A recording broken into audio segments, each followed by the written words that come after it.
नमस्कार दोस्तों, मैं अर्जुन प्रेपकेडा यूट्यूब चैनल में आपका स्वागत करता हूं। दोस्तों, आज के वीडियो में हम बात करने वाले हैं माहेश्वर सूत्र के बारे में, जो संस्कृत व्याकरण का टॉपिक है। और दोस्तों, माहेश्वर सूत्र से आने वाले क्वेश्चन के बारे में भी साथ में चर्चा करेंगे। तो दोस्तों, वीडियो की पूरी जानकारी के लिए वीडियो में लास्ट तक बने रहिएगा। और आपने अभी तक इस चैनल को सब्सक्राइब नहीं किया है तो प्लीज़ सब्सक्राइब कर ले, ताकि आगे आने वाले वीडियो की जानकारी आपको मिलती रहेगी। तो चलिए दोस्तों, वीडियो की शुरुआत करते हैं। दोस्तों, माहेश्वर सूत्र की बात करें तो भगवान शंकर के डमरू वादन से जब उनका वादन किया गया तब 14 माहेश्वर सूत्र की उत्पत्ति हुई थी। जो यहाँ से लेके 14 तक जो है माहेश्वर सूत्र, इन 14 माहेश्वर सूत्र की उत्पत्ति हुई थी। दोस्तों, 14 की बात करें तो 14 को संस्कृत में चतुर्दश कहा जाता है। और माहेश्वर सूत्र की जो रचना है वो पाणिनि जी के अनुसार की गई थी।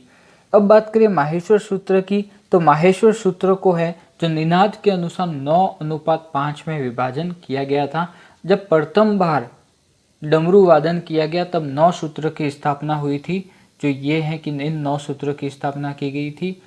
और जब दूसरी बार डमरू का वादन किया गया तो 10 से लेकर 14 तक इन 5 माहेश्वर सूत्र की है जो स्थापना की गई थी। अब बात करें माहेश्वर सूत्र के अन्य नाम की, तो माहेश्वर सूत्र के अन्य नाम है, पहला है शिव सूत्र जाल के नाम से भी माहेश्वर सूत्र को जानते हैं, क्योंकि भगवान शंकर के डमरू वादन से इन सूत्र की स्थापना हुई थी। दूसरा नाम है इसका प्रत्याहार सूत्र, क्योंकि माहेश्वर सूत्र के अनुसार ही प्रत्याहार सूत्र का निर्माण किया गया है। इसका जो तीसरा नाम है वो है समाम्य सूत्र। तो माहेश्वर सूत्र के 3 अन्य नाम है, शिव सूत्र जाल, प्रत्याहार सूत्र और समाम्य सूत्र। अगर पूछा जाए कि माहेश्वर सूत्र का अन्य नाम कौन सा है, तो ये तीनों है जो माहेश्वर सूत्र के अन्य नाम है। अब बात करते हैं माहेश्वर सूत्र की, तो प्रारंभिक जो 4 सूत्र हैं 1 से लेकर 4 तक, तो ये जो है वो स्वर में आते हैं। और माहेश्वर सूत्र में स्वर की संख्या कितनी होती है? 9। अब 9 सूत्र हैं वो कौन से होंगे कि जो प्रत्येक सूत्र के जो अंत वाला जो वर्ण है वो कौन सा है? इत् संज्ञक वर्ण है, जो माहेश्वर सूत्र की गिनती में नहीं आता है। तो ये जो प्रारंभिक वर्ण है, इन इत् संज्ञक अंतिम जो इत् संज्ञक वर्ण को छोड़ के जो प्रारंभिक वर्ण है ये कौन से होंगे?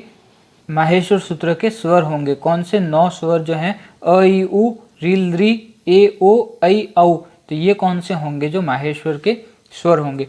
अब बात करते हैं माहेश्वर सूत्र के जो स्वर हैं उसका दूसरा नाम कौन सा है, तो अच के नाम से भी माहेश्वर सूत्र को जानते हैं। क्यों जानते हैं? क्योंकि अ से प्रारंभ हो रहे हैं और छ पे अंत हो रहे हैं। इस कारण अ से लेके छ तक जो है कौन से होंगे? अच, जो कौन से होंगे? स्वर होंगे। अब बात करते हैं व्यंजन की, तो व्यंजन 5 से लेके जो 14 तक जो ये सूत्र हैं, जो 10 सूत्र हैं वो कौन से हैं? व्यंजन के सूत्र हैं। ह से लेके ल तक, तो व्यंजन का दूसरा नाम जो कौन सा हो गया? हल हो गया। कि ह से लेके ल तक, और प्रत्येक सूत्र में जो अंतिम वर्ण है वो कौन सा है? इत् संज्ञक वर्ण है। और इत् संज्ञक वर्ण के कारण इनकी माहेश्वर के वर्ण में गिनती नहीं होती है। अब इसमें बात करते हैं कि माहेश्वर सूत्र में जो स्वर की संख्या है वो कितनी है? 9। और माहेश्वर सूत्र में जो व्यंजन की संख्या है वो कितनी है? तो वो होगी 33। तो कुल माहेश्वर सूत्र में वर्णों की संख्या होती है 33 + 9, 42 वर्ण है जो माहेश्वर सूत्र की गिनती में आते हैं, स्वर और व्यंजन को मिला के। अब माहेश्वर सूत्र में जो है, अगर क्वेश्चन आ जाए कि ऐसा कौन सा वर्ण है जिसकी आवृत्ति 2 बार हुई है, तो ह एक ऐसा वर्ण है जिसकी आवृत्ति कितनी बार हुई है? 2 बार हुई है। लेकिन जब वर्णों की गिनती करते हैं तो उसमें एक ही ह है जो काउंट होता है, दोनों नहीं होते हैं। अब बात करते हैं कि ऐसा कौन सा वर्ण इत् संज्ञक वर्ण है जिसकी आवृत्ति 2 बार हुई है, तो न है, जिसकी आवृत्ति कितनी बार हुई है? 2 बार हुई है। तो इत् संज्ञक वर्ण कौन सा है जिसकी 2 बार आवृत्ति हुई है? तो वो है न। और ऐसा कौन सा वर्ण है, व्यंजन है, जिसकी आवृत्ति 2 बार हुई है? तो ह ऐसा व्यंजन है जिसकी आवृत्ति 2 बार हुई है, अगर क्वेश्चन आ जाए तो। अब नेक्स्ट क्वेश्चन की बात करें, अगर क्वेश्चन आ जाए कि इत् संज्ञक माहेश्वर सूत्र में जो है इत् संज्ञक वर्ण कितने हैं, तो इत् संज्ञक वर्ण कौन से होंगे कि सभी स्वर का जो अंतिम वर्ण है वो क्या कहलाता है? इत् संज्ञक वर्ण कहलाता है। तो इसमें इत् संज्ञक वर्ण कितने हैं? 14। लेकिन पूछा जाए कि टोटल इत् संज्ञक वर्ण कितने होंगे, तो 14 + 1 कितने होंगे? 15 जो है इत् संज्ञक वर्ण होंगे। क्यों? क्योंकि ल एक ऐसा वर्ण है, ल एक ऐसा व्यंजन है जो व्यंजन तो है लेकिन ल के अंदर जो अ मिला हुआ है, ल के साथ जो अ मिला हुआ है वो कौन सा है? इच संज्ञा वाला वर्ण है। अर्थात इसका ल का प्रयोग जो है प्रत्याहार निर्माण के लिए किया जाता है। इसलिए माहेश्वर सूत्र में टोटल इच संज्ञक वर्ण जो है वो 15 है।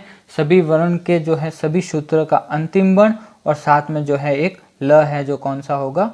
इच संज्ञक वर्ण होगा।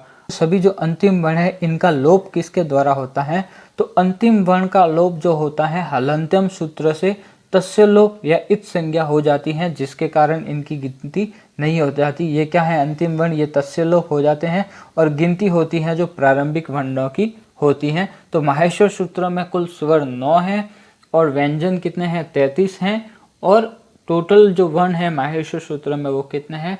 42 और ऐसा कौन सा वर्ण है जिसकी 2 बार आवृत्ति हुई है? तो वह है कौन सा? ह। अब बात करते हैं कि माहेश्वर सूत्र के अनुसार अंतस्थ व्यंजन कौन से होंगे। तो अंतस्थ व्यंजन जो है कौन से होते हैं? य, व, र और ल। य, व, र, ल।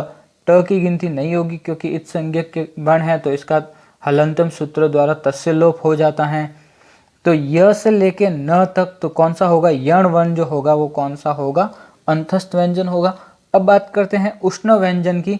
तो श, श, स, ह, र का लोप हो जाएगा और ल का लोप हो जाएगा। तो बात करेंगे कि शल, तो शल जो व्यंजन होगा वो कौन सा होगा? उष्ण व्यंजन होगा। तो सामान्य स्वर हो गए, व्यंजन हो गए और अंतस्थ व्यंजन और उष्ण व्यंजन भी हो गए। और माहेश्वर सूत्र की रचना किसके द्वारा की गई है? तो माहेश्वर सूत्र की रचना पाणिनि जी के द्वारा की गई है।